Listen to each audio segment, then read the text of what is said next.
Guys, we're going to learn a few more things related to your camera um, in terms of exposure. We're going to learn about a new feature, ISO, and we're also going to review some other features related to aperture and shutter. So for a quick review, we're just going to kind of talk about the camera and what it sees.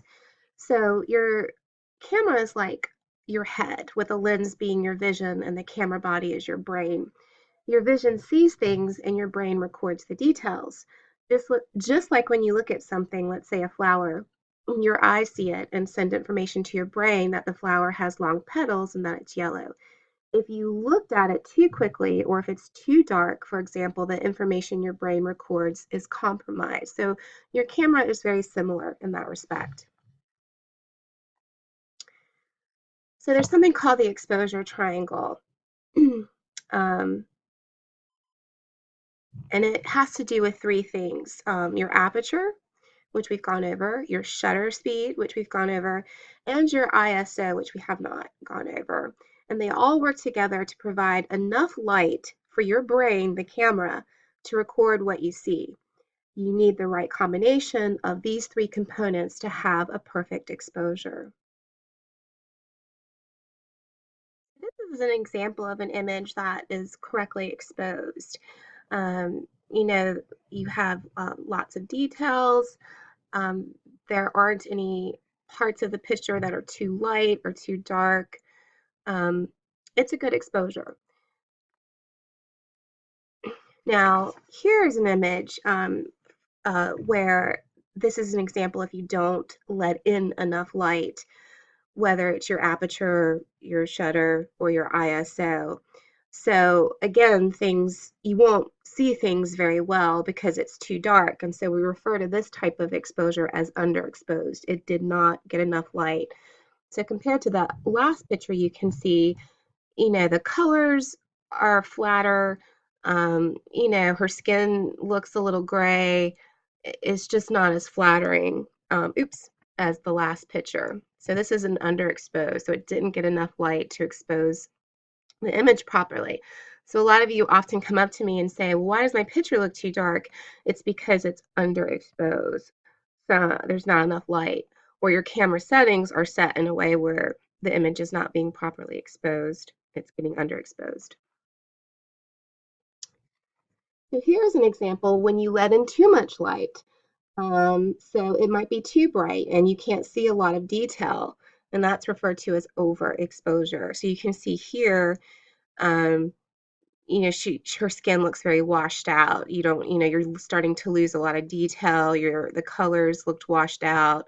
You're even starting to lose the edges of the frame. So this would be referred to as an overexposed, where it's getting too much light. And again, this has to do with a combination of your aperture, shutter, and your ISO properly exposing the scene correctly. And that's why you want to know about aperture, shutter, and ISO. So just a quick review, there are three controllers of exposure. The aperture opening controls the amount of light that is allowed through the lens. Remember, the larger the opening, the greater the amount of light that is let in. Also remember the size of the aperture opening is designated by a series of numbers called f-stops. Okay, the larger the f-stop number, the smaller the opening, and the less light reaches the film or the sensor.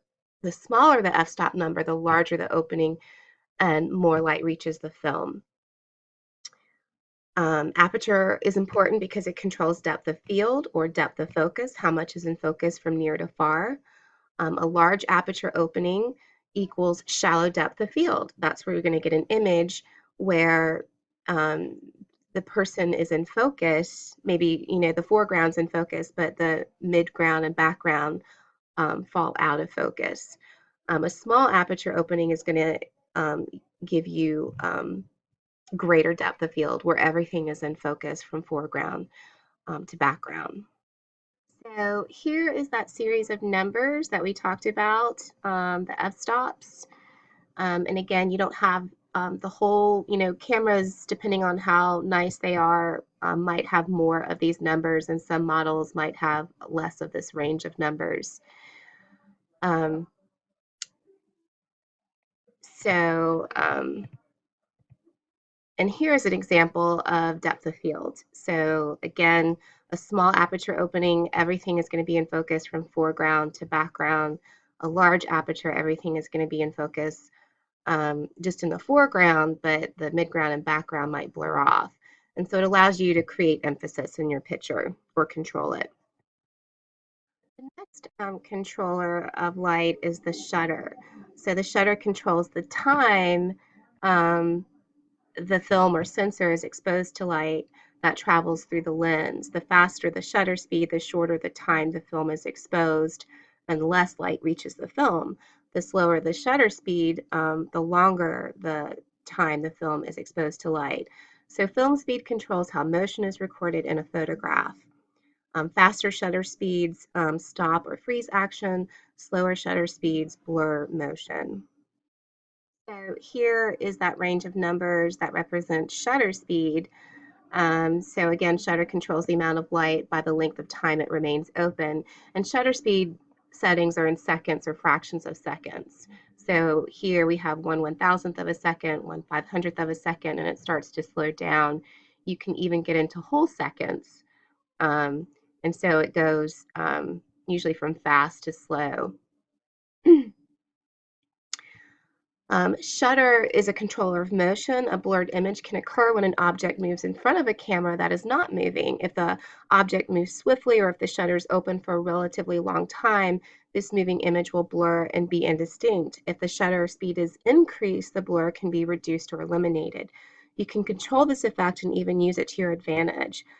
So again, a fast shutter speed freezes a moving object. A slow shutter speed can be used deliberately to increase the blurring and accentuate the feeling of motion.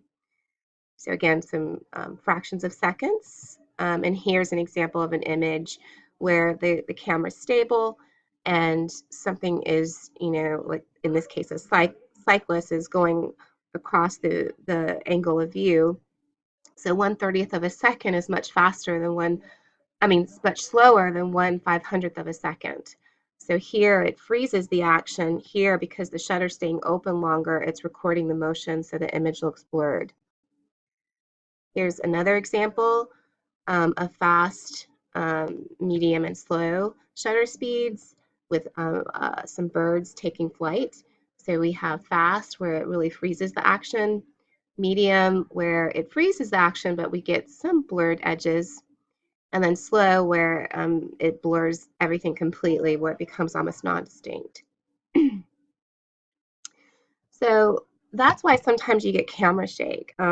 Often when you're trying to handhold the camera and you don't have enough light via your aperture, you have to rely on a slow shutter speed, and so that can be a problem. And that's why you sometimes have to use a tripod to steady your camera so that you can expose the scene longer, but not get that, not run the risk of camera shake. Okay. Again, this is just a review of aperture and shutter and how they work together. Once you know any single combination of shutter speed and aperture that will let in the right amount of light, you can change one setting as long as you change the other in the correct direction. So they both have a reciprocal relationship. Since each aperture setting lets in twice as much light as you open it, and the next smaller size, it halves the light. The shutter speed has the same relationship. It lets in half as much light as you slow down the speed, and cuts the light in half as you speed it up. So usually typical guidelines are that you can use a large aperture if you're using fast shutter speeds. You can use a small aperture if you're using slower shutter speeds, which you often have to do with indoor light sometimes. So again, just to review, aperture equals how wide, if we're getting back to this metaphor of your camera being like your brain and your lens being like your vision, how wide your eyes are opened. So a small aperture, a large f-stopper, or f number like f22 is like you're squinting. A large aperture, a small f-stop or f number like 1.4 is like having big bug eyes. So here are some scenarios with these little quizzes here. So quiz, if you are shooting in low light, how wide do you open your eyes? So you'd probably want bug eyes to let in as much light as possible since it's so dim. Will you see well at night if you were squinting? Probably not. So that's why when you like go see a movie in the movie theater, your eyes dilate, your pupils dilate, and then because it's getting used to the low light in the theater, and then when you suddenly go outside and it's really bright outside, that's why you have to squint because all that light is flooding into your dilated eyes and it's too much, and so it's your eyes are trying to um, stop down and create a smaller aperture. What happens on a super bright day if your eyes are wide open and they're open for a long time? So that's probably not good. It's probably going to hurt your eyes. Um, and then, can you see well then? Um, yeah, you can. Um, but in this case, if you're going to use a large aperture, um, you probably or have bug eyes, you probably want to use faster shutter speeds. Okay, so hopefully these analogies give you a little bit a better understanding of aperture and shutter. I know it's still kind of confusing. So again, shutter speed is how long you open your eyes. So a fast shutter speed, like 1/1000th of a second, is blinking super fast. A slow shutter speed, like 2 seconds, is keeping your eyes open and then blinking. The thing to remember is your brain is recording everything when your eyes are open. So if you or something you're looking at is moving and your eyes are open a long time, which would be a slow shutter, then your brain will record a blurry image. So quiz, if you want a crisp shot of someone jumping, how long do you need your eyes open? um, what will freeze the shot? A quick blink, a fast shutter, or a slow one, a slow shutter? So to freeze the action, you'd want to blink really fast. So the third controller, which we have not talked about, is ISO, which is has been it used to refer to film speed. When you would buy film, film was rated. It had numbers associated with it, and its rating had to deal with how sensitive it was to light. And some films were more sensitive than others. So ISO is like having special glasses that help you see in the dark. So ISO is like the opposite of sunglasses. Let's call them moon glasses. The higher the ISO, the thicker your moon glasses are. So the more your eyes are able to see in low light. You need thick moon glasses, a high ISO, when shooting indoors or at dusk. You need very thin moon glasses, like a low ISO, when it's a sunny day. Okay, so I'm going to talk a little bit more about ISO. So ISO is primarily related to a film's sensitivity to light. And it's primarily when people were using film, it was dependent upon the size of silver crystals in the film. And the crystals in film would actually are light sensitive. And so larger crystals in film were more sensitive to light. Um, so as the silver crystals would clump together, if they were larger, you could actually see this visible um, grain in the picture. They refer to it as grain. Grain resembles particles of sand and causes the image to appear somewhat less sharp and clear. The faster the film speed, the larger the crystals are, and the greater the grain in the negative will be. So this really has a lot to do with resolution and how clear your picture is. I'm going to show you a diagram. So here's a cross section of what a layer, like layers, what film is consisted of. It's consisted of all these different layers. But what made film light sensitive and would actually create the image were these light sensitive crystals. And so with the ISO or the film speed rating, um, the bigger crystals were more sensitive to light. So because of that, if you were shooting indoors, you would probably want to use a film speed that had a higher or larger grain, because it was more sensitive to light, and it would allow you to use smaller apertures and faster shutter speeds. So it really was dependent on the size of the crystals. Um, Crystals could be very small or fine grain, but they're less sensitive to light, and so you'd want to use those types of films outdoors. So film speed rating. The film speed rating indicates how light sensitive film is. A higher number requires less light to produce a correctly exposed image on the film. The most common rating system is referred to as ISO, or International Association for Standardization. Each time the film speed rating doubles, the light sensitivity doubles. So film speed is usually rated like 100, 200, 300, 400. And so as you increase that number, its sensitivity to light doubles. So it has the same reciprocal relationship as aperture and shutter. Higher film speeds are useful for dim or when fast shutter speeds are essential. Disadvantages include a grainy image with decreased contrast. Fast films contain large silver haloid crystals which appear grainy when lumped together. Um, and even though we're using a digital camera, you want to think of film or grain as noise because it happens in the same way with a digital camera as well. You can choose ISO numbers to help try to, if you're working in a low light situation, to make the camera more sensitive to how it sees light.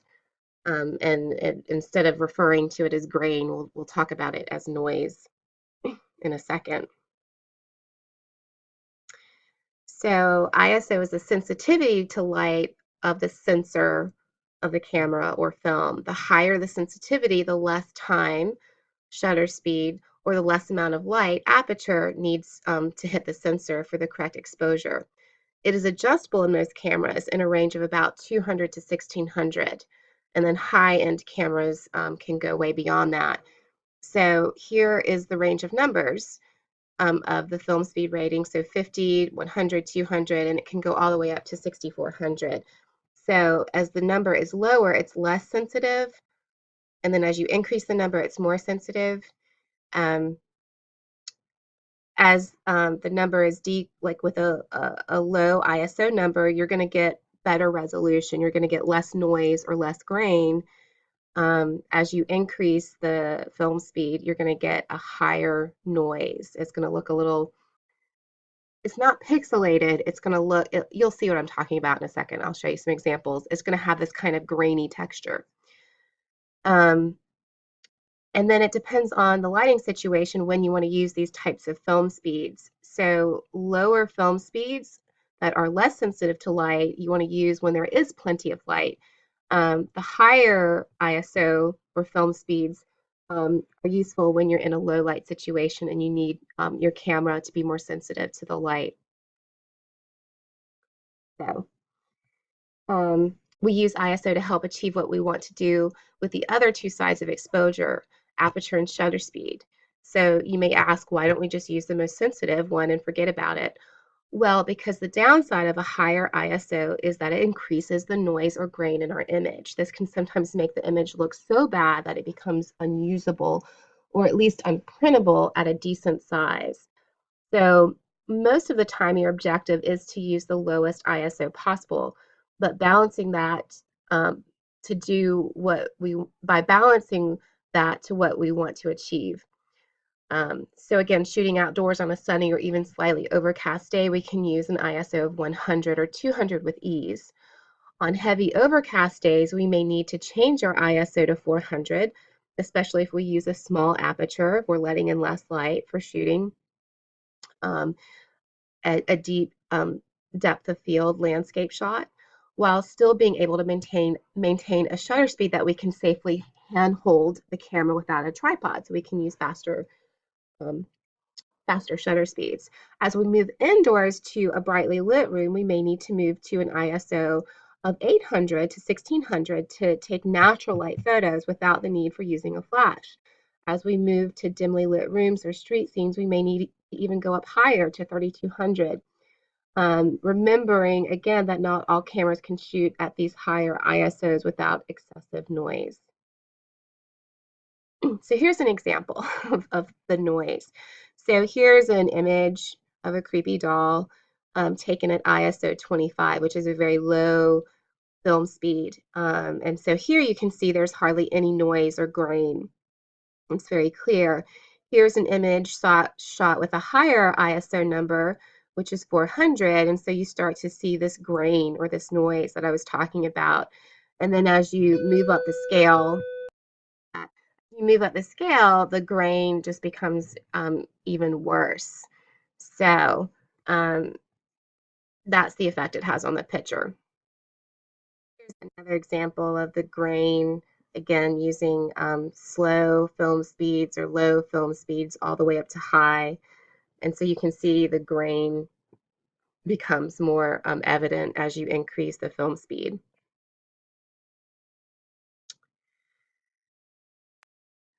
All right, so when you put all three together, aperture, shutter, and ISO, you can come away with a perfect exposure. And so here's a little blurb about what a perfect exposure is. And you know, this can be subjective, but every scene that you shoot does have a dynamic range. And so this dynamic range is the difference between the brightest part of the scene and the darkest part. Our sensor or film has a dynamic range too. Technically, it has something called an exposure latitude. What we hope to accomplish is to capture that dynamic range of the scene into our image. So you really want an image that has a good range of brights, highlights, midtones, and shadows. So the brightest part of the image, say the sky, is not completely blown out or devoid of detail. And the darkest part, the shadow areas or foreground dark areas, are not lost to noise or too dark. So sometimes this dynamic range of a scene can exceed the dynamic range of our camera. So we have to make choices of what part we want to have the best exposure. Usually with digital, it's best to have the brightest areas in good exposure and not completely blown out or washed out. But it really depends on the situation. So if you were shooting a portrait, we want our subject to be perfectly exposed, even if that means that another part of the image may not be. Sometimes that is a sacrifice we have to make. If we cannot change the conditions of the shoot or have the option of supplemental lighting. So sometimes you do have to make a little bit of a compromise and decide what the emphasis in the picture is. You know, usually with a portrait, you know, you want to see the facial expression and maybe the details of the face. So maybe parts of the background can be a little bit under or overexposed. So to go back over this idea of overexposed, underexposed, and what a guide is to a correctly exposed image or scene. So here's a landscape picture of some rocks and some water and sky. Uh-oh, the music is playing. Hold on. Sorry about that. So this image is technically considered overexposed. There's good light on the rocks. You can see some detail, but the sky and clouds are missing a lot of detail because it's overexposed, and so it kind of washes out the sky. So here's an example of what an underexposed scene would look like. So this is where not enough light was able to expose the scene. So this image is underexposed. We have great detail in the sky. You get that nice pink. But the foreground is just way too dark and the details are lost. You can't even really see the rocks or the shapes, the texture. And so a lot of it is the details are lost. So not enough light, too much light for overexposed. And then this is technically what an exposed negative, or scene would look like. So it's exposed pretty well. And again, some scenes are very difficult to photograph. This is a very difficult high dynamic range lighting situation. So we have good color in the sky. We have lots of detail, the grays and the pinks. You can make out all the rocks and the foreground areas completely. Um, but really the truth is that there may be technically, this may be, while there may be technically good exposure, you may sometimes use exposure artistically too and purposely blow out areas or choose a darker mood to an image. And you can play around with that in Photoshop too. You can let your artistic eye lead the way when you need to. I actually don't mind this image. I don't really mind. To me, this isn't super overexposed because I still think you have some detail in the sky. So this image to me, I think is okay. But again, just to kind of show you the difference in what exposure is. So again, overexposed, too much light. So in that situation, you either need to stop down your aperture, speed up your shutter speed, or use a slower film speed.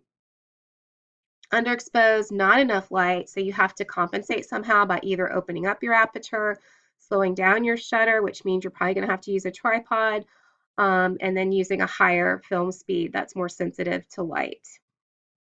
And then exposed well is when all three of those components come together.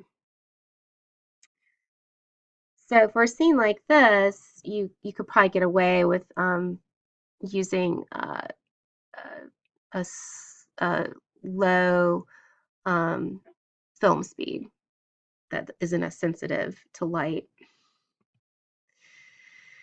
All right, so all three things work together.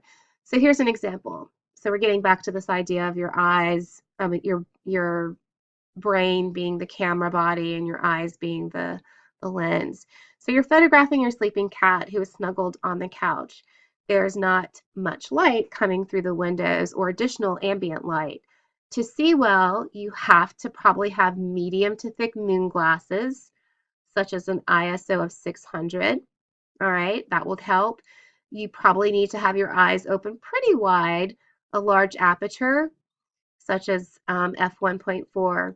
However, you don't have great vision. You have a kit lens that only goes up to f4.5. So this is a scenario where your lens doesn't open enough. The aperture doesn't open enough for you to expose the picture correctly, so that you can see more light. So you have to compensate. You might have to leave your eyes open a bit longer. So you might have to have a slower shutter speed. So anyway, I hope this makes sense. I hope it gives you a better sense of your camera and how those three work together. And so you can read through the final quiz yourself and see if you understand it. But I hope this metaphor helps you understand aperture, shutter, and ISO better. Again, if it's something that you don't understand or having trouble, probably the best thing to do is to just set your camera at program. But you have to make sure you set it. A lot of you are still just kind of ignoring the mode and the settings, and then your picture is overexposed or underexposed, and it's because you have it set on manual. And when you have it set on manual, you have to actually set the aperture, the shutter, the film speed, and all that. Okay? All right. Well, good luck. Thanks for listening.